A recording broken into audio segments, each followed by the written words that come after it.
Hello, and welcome back to another episode of the Western Canon Challenge, where we are reading the entirety of the Western Literary Canon out loud.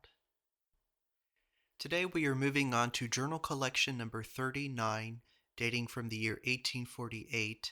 Emerson would turn 45 years old in this year, and this particular journal collection does not begin with an editorial biographical sort of update. But per the last video that I made, Emerson is currently in England at this time. And so as we pick up in January, he is still there. And with that said, I will go ahead and read the first entry. January. I trace then the peculiarities of English manners to their working climate, their dense population, the presence of an aristocracy or model class for manners and speech, their diet generous and orderly taken, and their force of constitution. Their manners betray real independence, and they are studiously inoffensive. They are castles compared with our men. An American feels like some invalid in their company. January 13th.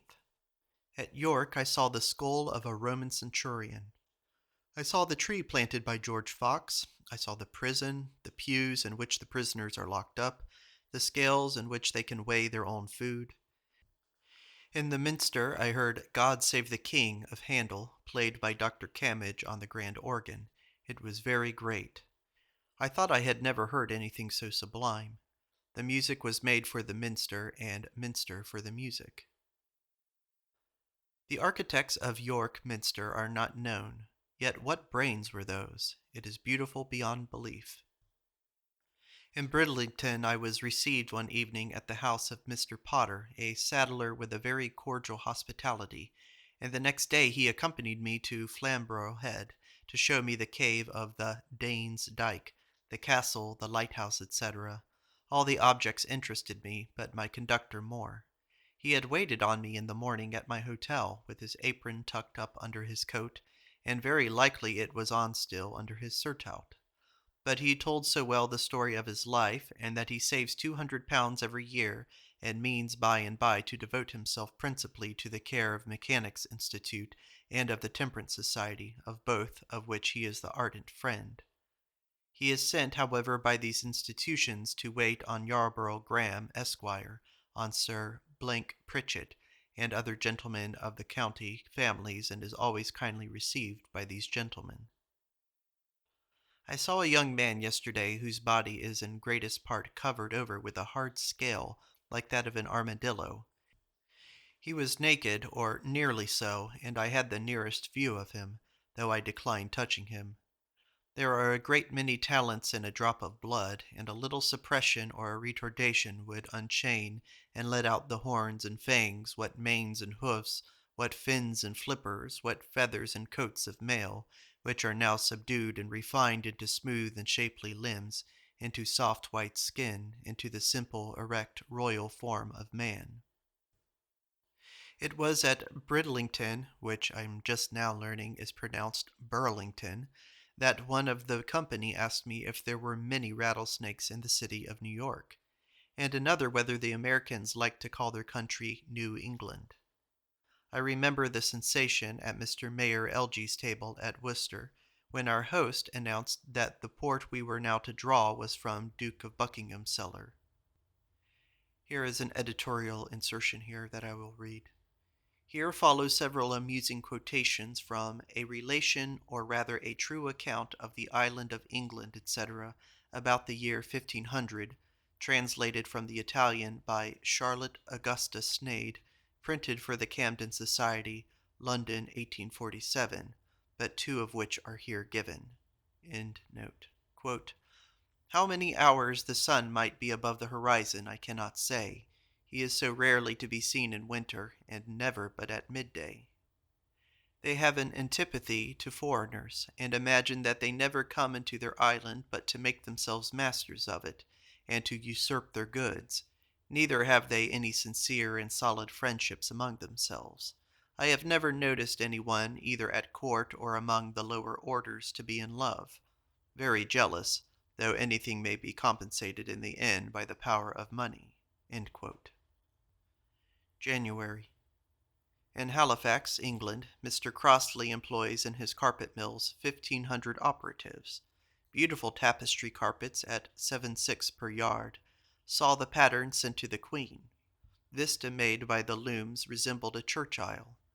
Mr. Ackroyd's stuff mills employ 5 or 6,000 operatives. In one hall I saw 800 looms. In many they were making ponchos. Here was a school spaciously built and well furnished for the children. In England, the manufacturers are not joint stock companies, but individuals. The Peace Hall in Halifax was built in better times, and held 20,000 children and teachers on a festival a few years ago in its quadrangle. Again, the popping sound you hear is from the radiators. Do not mind it. The next entry is listed as Liverpool ? Remains of the old gibbet. By the local law, theft to the amount of 13½ pence was death by the gibbet till the law was abrogated 160 years since. As we were returning down Gibbet Lane, a respectable old lady accosted Mr. Stansfeld to pray him to get the name altered, as she owns a house here, which she cannot rent, as tenants do not wish to live in Gibbet Lane. Leeds. Near Leeds and Bradford, I observed the sheep were black, begrimed by the smoke. The hopelessness of keeping clothes white leads to a rather dowdy style of dress, I was told, among the ladies, and yet they sometimes indemnify themselves, and Leeds in the ballroom, I was assured, is a very different creature from Leeds in Briggate. Mr. Marshall's mill covers 2 acres of ground. The former owner, James Marshall, presided in this immense hall at a dinner given to O'Connell, and the Chartist having threatened an attack, Mr. Marshall had a water pipe under his chair which was supplied by a steam engine, and which he was ready to direct on the mob if they had ventured to disturb him. I spent one night here with Reverend Mr. Wicksteed, one night with Mr. Carbut the mayor, of whom Mrs. Carbut told me some excellent anecdotes, one night with George Hyde, Esquire, and one with Joseph Lupton, Esquire. Everywhere anecdotes of the London Times. Its readers are disappointed if there is not a great public event in each day's paper. Mr. Moseley named as the writer of these papers on the bishops. Mr. Bailey, as a young Cambridge man who wrote and offered a paper to the Morning Chronicle, and was refused, sent it to the Times and received 10 guineas and request for more communications, and is a regular contributor. Mr. Jones Lloyd writes often on financial matters. Old Walter wrote on poor laws. The grand feature which recommends the Times is its independence. I hear it said that the sense which the manufacturers have of their duties to the operatives, and the exertions they have made in establishing schools and quote-unquote mechanics institutions for them is recent, and is, in great part, owing to Carlyle. At Huddersfield I was told that they have over-educated the men in the working class, so as to leave them dissatisfied with their sweethearts and wives, and the good Schwann and Kells there were now busy in educating the women up to them.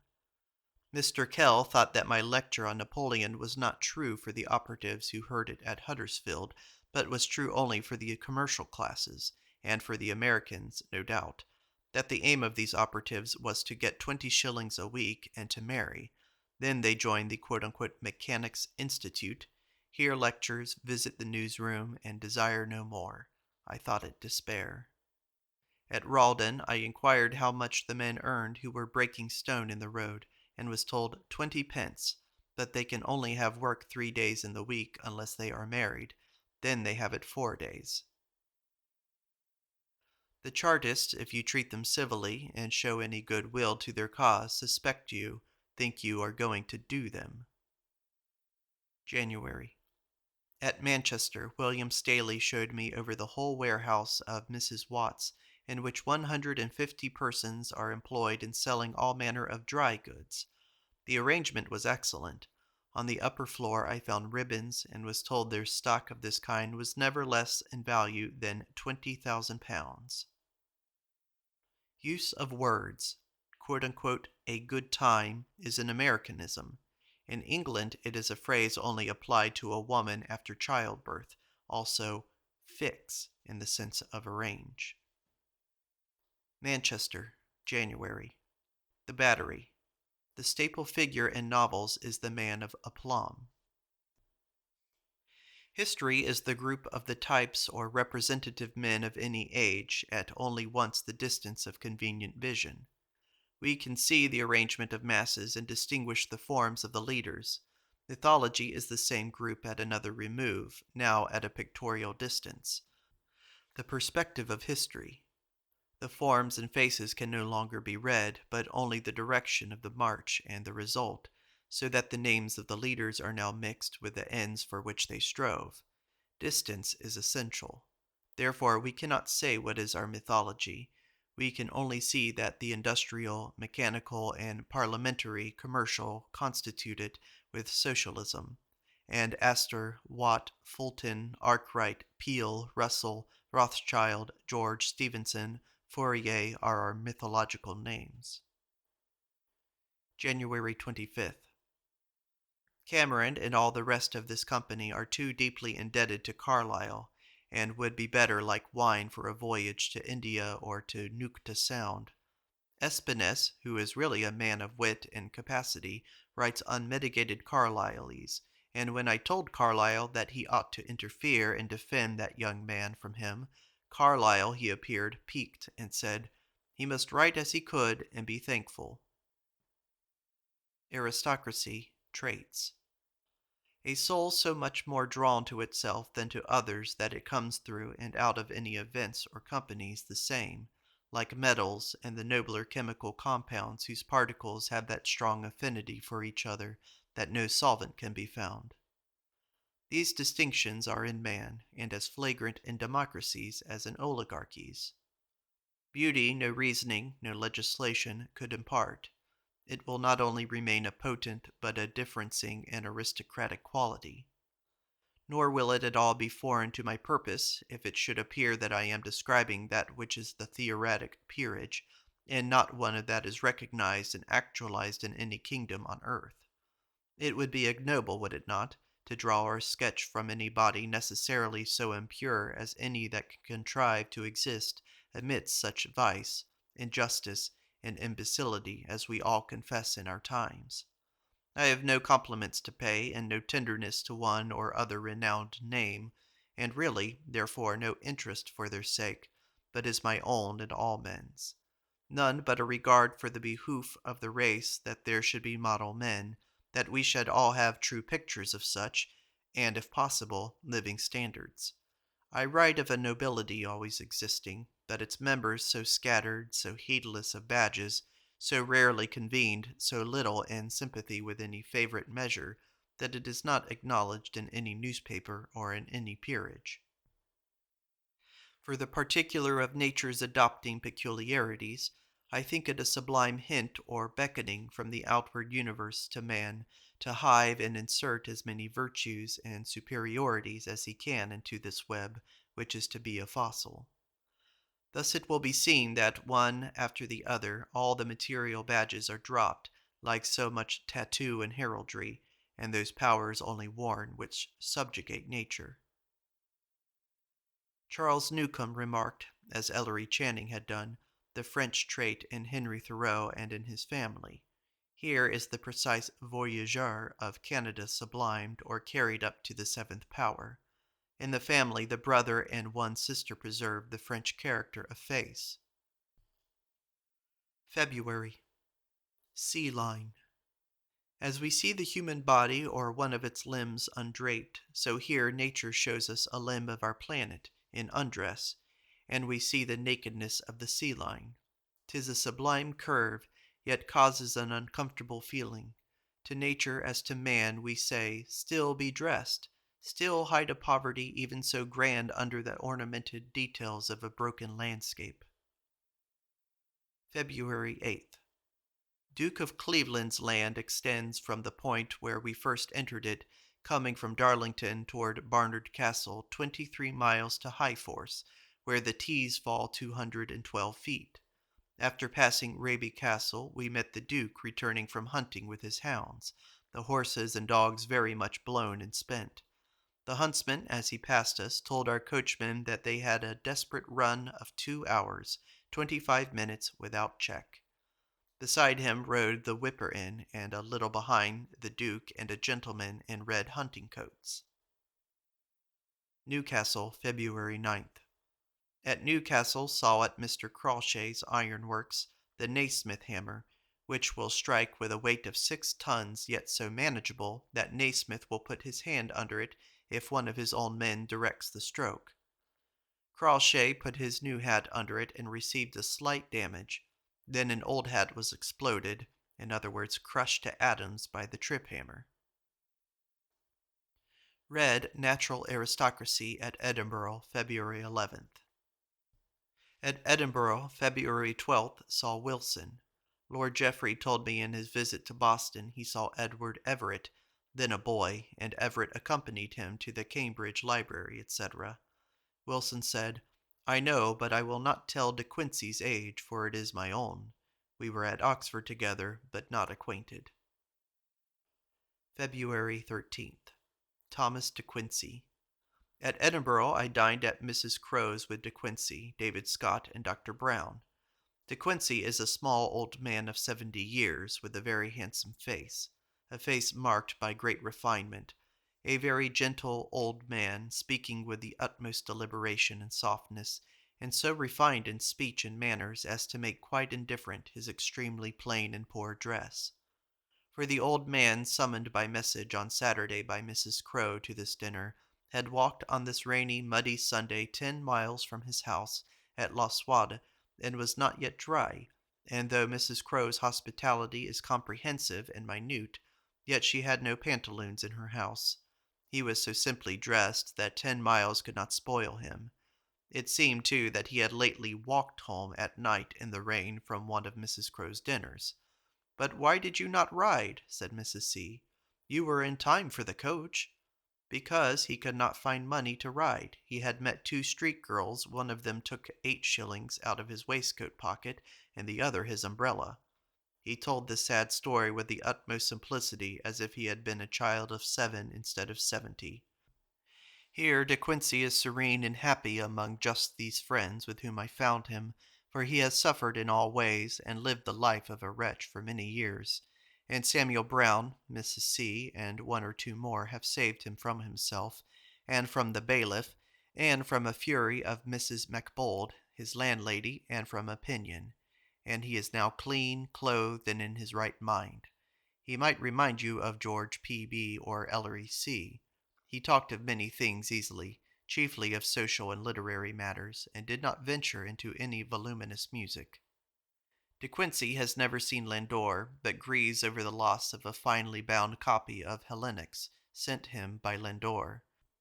He has also lost 5 manuscript books of Wordsworth's unpublished poems. He loses everything. His simplicity is perfect. He takes Dr. Brown into the middle of the street to tell him where his lodgings are. Yet on reckoning it did not appear that all his debts exceeded £100. He estimates Paradise Regained very highly, thinks the author always knows which is his best book. He said Wordsworth appropriates whatever another says so entirely as to be angry if the originator claimed any part of it. Festus was mentioned, and I said I did not esteem him a true poet. David Scott, in answer to my challenge for one good line, recited, "Friendship hath passed me like a ship at sea." De Quincey said that tautology of ship and friendship would ruin any verse. De Quincey said that Blackwood pays him 12 guineas the sheet, pays to others 10, to Wilson 20, the quarterlies pay 16, that is a guinea a page. Blackwood's once reached a circulation of 8,000 copies. When they first agreed at my request to invite De Quincey to dine, I could fancy that some figure like the organ of York Minster would appear. In a tete-a-tete, I am told, he sometimes soars and indulges himself, but rarely in company. He invited me to dine with him on the following Saturday at La Suade, where, since the death of his wife, from whom he was separated for many years, he lives with his 3 daughters. Editor's Note: During his stay in Edinburgh, Mr. Emerson was the guest of Dr. Samuel Brown, brother of Dr. John Brown, the author of Rab and His Friends and Marjorie Fleming. Of his host, he wrote to Mrs. Emerson, "What I chiefly regret is that I cannot begin on the long chronicle of our new Paracelsus here, Samuel Brown, who is a head and heart of chiefest interest to me and others, and a person from whom everything is yet to be expected." Mr. Cabot, in his memoir, notes that Dr. Brown was expecting to reduce several elements, perhaps all matters, to one substance, a line of speculation always interesting to Emerson. Compare Xenophanes and the Poems. End note. Carlyle said of Samuel Brown that he was that kind of a man that if God Almighty wished to hang a new constellation in the sky, he would give him an estimate for the same. H.C. vowed to adhere to Dr. Brown when all means failed them to pursue an experiment, and they had nothing to pawn. C. came triumphantly with the article wanted from the druggist. "How did you get it?" "I sold 2 old pair of breeches." Editor's note. In his first days in Edinburgh, Mr. Emerson became acquainted with David Scott the painter, who insisted on painting his portrait. This was a proposition anything but agreeable to Mr. Emerson, who always said he, quote, "was no subject for art," end quote, but he was so much interested in the man that he consented. In a letter to his wife he says of Scott, "The man is a noble stoic, sitting apart here among his rainbow allegories, very much respected by all superior persons." After the death of Mr. Emerson and the painter, the picture was brought to this country for sale, and was bought and presented to the Concord Public Library by 3 of his friends. Though hard in drawing and color, and showing a much older man than the daguerreotype of Mr. Emerson taken the same year, some of his early friends found much to like in it. A rainbow appears in the dark background. End note. February 15th. Glasgow, the rapidest growth in Britain after Liverpool. As soon as you cross the border at Berwick and enter Scotland, the face of things changes. The grass is less green. The country has an iron grey look. It is cold and poor. The railways are ill served. No well-trained porters. You must carry your own luggage. The ticket-master weighs your sovereign, it is a rare piece, and finds it light. You can pay in copper now for what always cost silver in England. Nobody rides in first-class carriages, and the manners become gross and swainish in some observed particulars. Glasgow has 320,000 people, students in scarlet cloaks, Americans here, and a consul. Dr. Hudson tells me some strange stories about the foundation at Eton, and that the subscription made previous to entering declares that the signer is a beggar, yet is signed by noblemen. It confounds my understanding. Glasgow adds 1,000 a month to its population. In Glasgow, I spoke in a cavern called City Hall to 2,000 or 3,000 persons. The Scotch speech has a most unnecessary superfluous energy of elocution and of a rolling the R. Great talkers, very fond of argument. Scotch are plainer dressed, plainer mannered than the English, not so clean, and many of them look drunk when they are sober.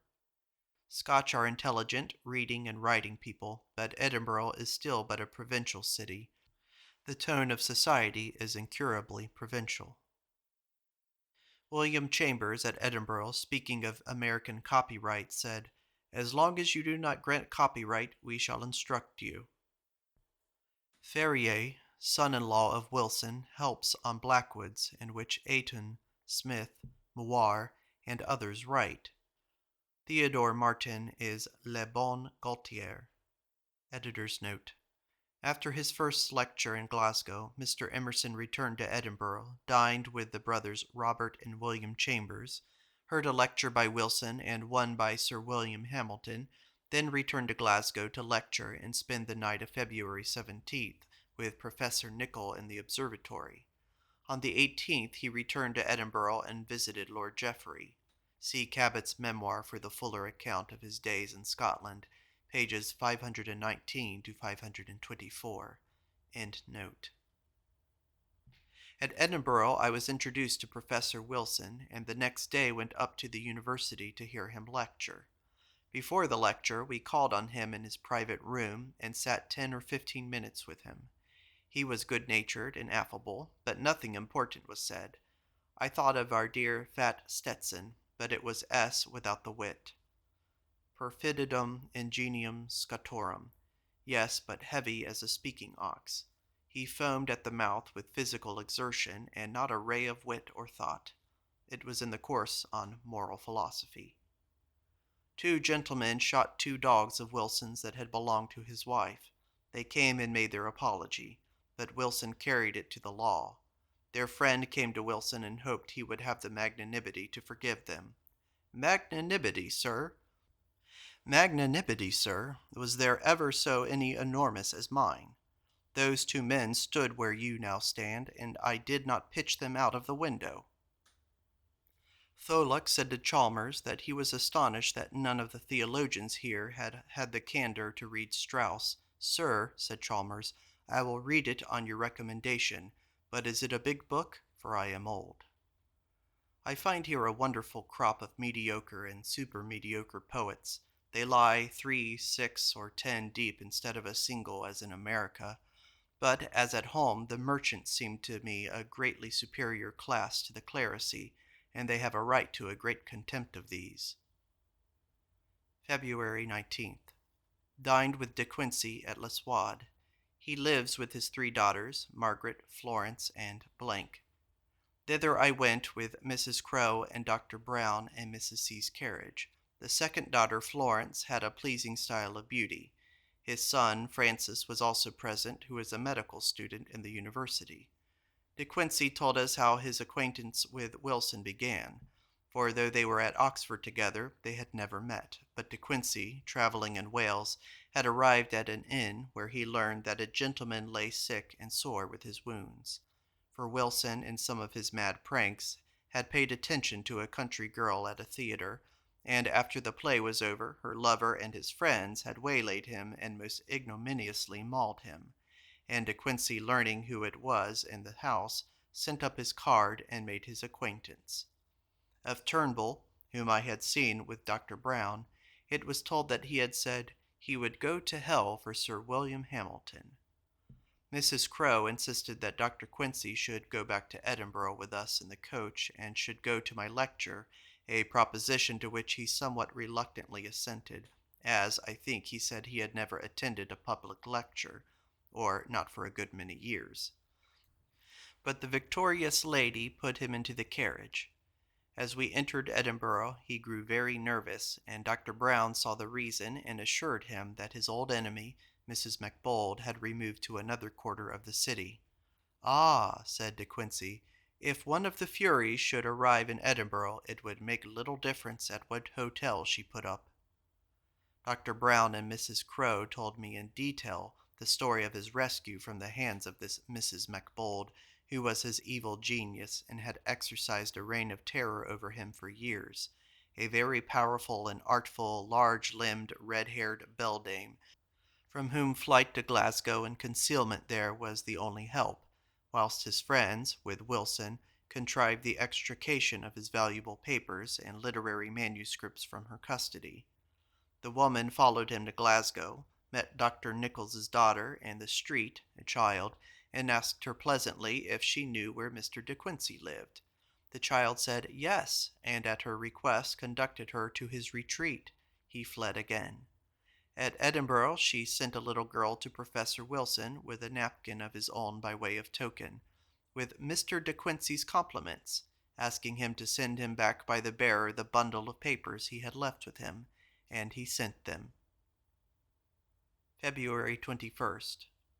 In seeing old castles and cathedrals, I sometimes say, as today at Dundee Church Tower, which is 800 years old, this was built by another and a better race than any that now look on it. And at other times I say, if idealists will work as well as these men wrought, we shall see a new world apace. Editor's note. In the last week of his stay in Scotland, Mr. Emerson visited Dundee and Perth, and probably lectured at both towns. he crossed the border southward on February 25th and lectured again at Newcastle upon Tyne. Thence he went to make a promised visit to Miss Martineau at Ambleside. End note.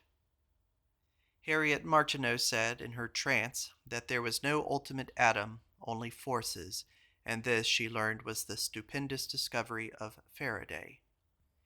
P.T. visited Harriet Martineau at N with Richard Cobden, and on departing came back to say that Cobden said that 'twas a sad business, this agitation, for his own little boy thought him, when he went home, a gentleman who visited his mother. Editor's note. Miss Martineau took her guest to visit Wordsworth, who lived nearby.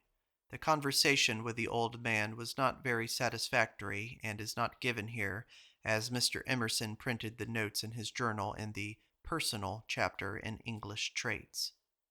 End note. The Americans are sun-dried, the English are baked in the oven. The upper classes have only birth, say people here, and not thought. Yes, but they have manners, and 'tis wonderful how much talent runs into manners. Nowhere and never so much as in England. And when they go into America and find that this gift has lost its power, the gold has become dry leaves, no wonder they are impatient to get away. Every man in the carriage is a possible lord, yet they look alike, and every man I meet in London I think I know. Toughness. Among the men made for work, dura ilia, seemingly not of flesh and blood, but of brass and iron, Coke, Mansfield, Gibbon, Johnson. Strong body, vast memory. De Quincey says he wishes, quote, the morals of the middle classes of England combined with the manners of the highest, or the morals of the gentry with the manners of the nobility. End quote.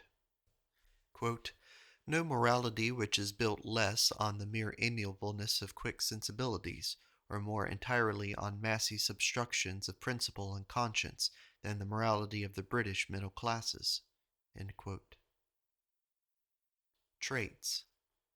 In England, the understanding rules and materialistic truth. The becoming, the fit, the discreet, the brave, the advantageous. But they could not produce such a book as the Bhagavad Gita. Dr. Johnson is liked for his courage. Quote, a man who is afraid of anything is a scoundrel. Quote, I believe the parallelogram between Oxford Street, Piccadilly, Regent Street, and Hyde Park encloses more intelligence and human ability, to say nothing of wealth and beauty, than the world has ever collected in such a space before. Sidney Smith. Editor's note.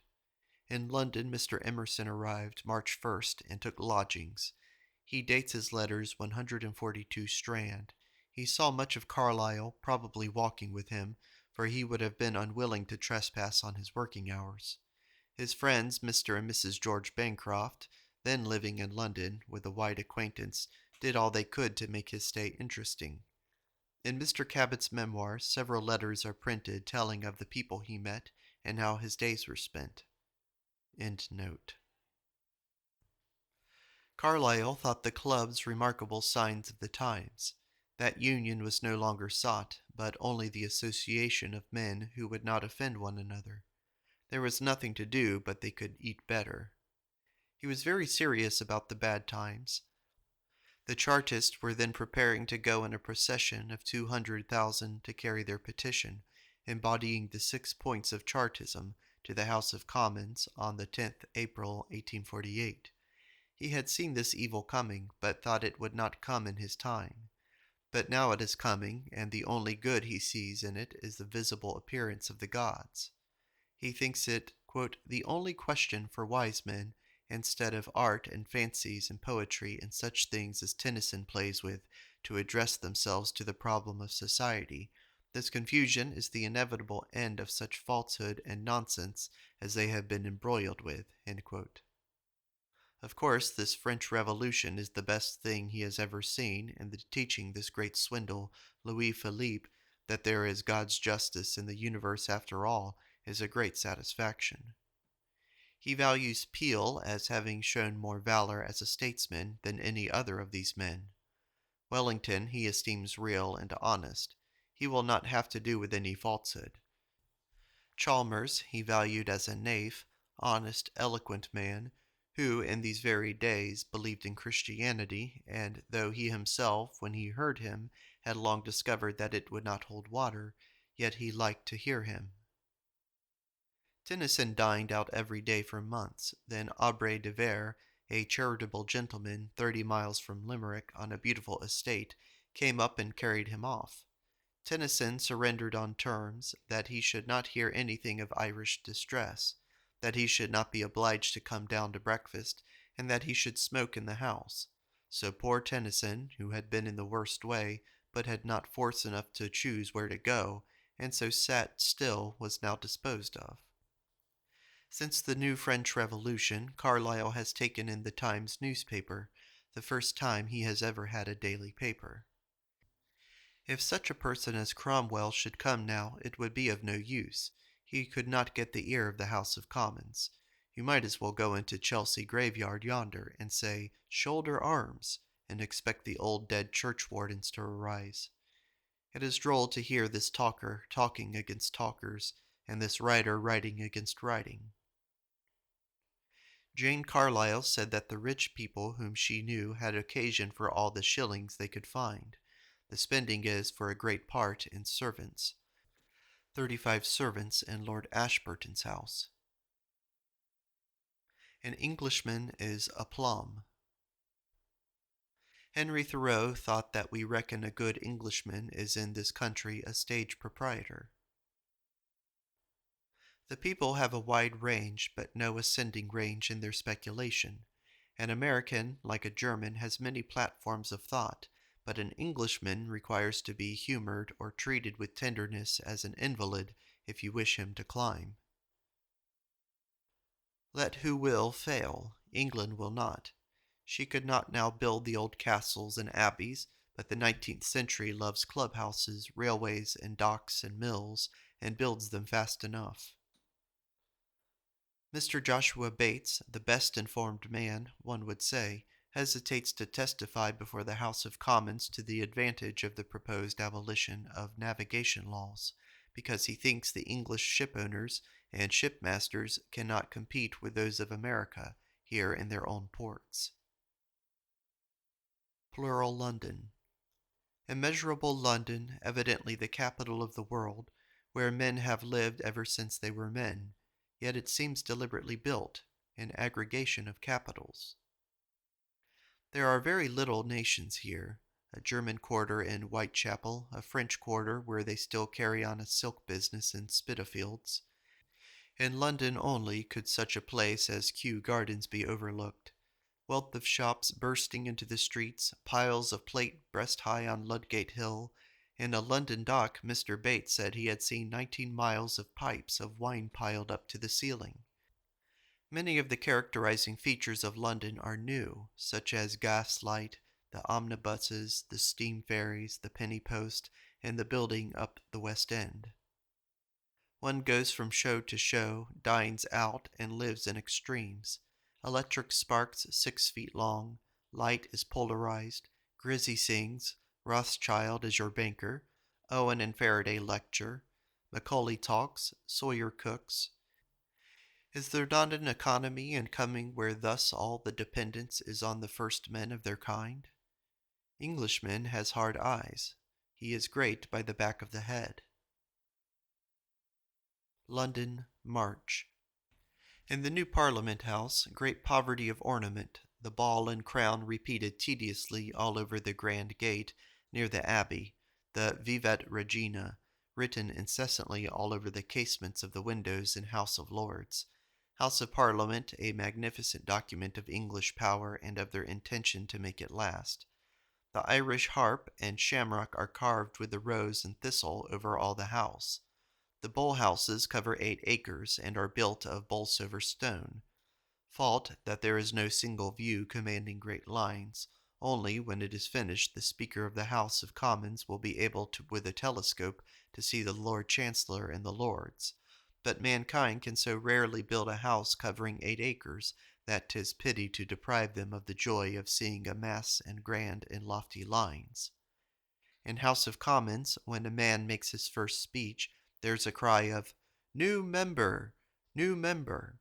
And he is sure of attention. Afterwards he must get it if he can.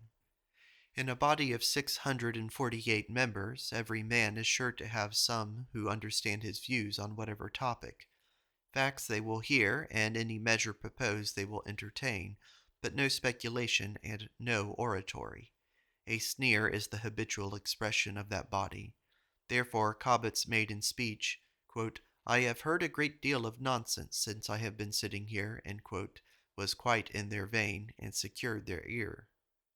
Stand at the door of the House of Commons and see the members go in and out, and you will say these men are all men of humanity, of good sense. This is the end of part 1 of Emerson's journal collection number 39, dating from the year 1848, when the writer was 45 years old. Thank you for listening.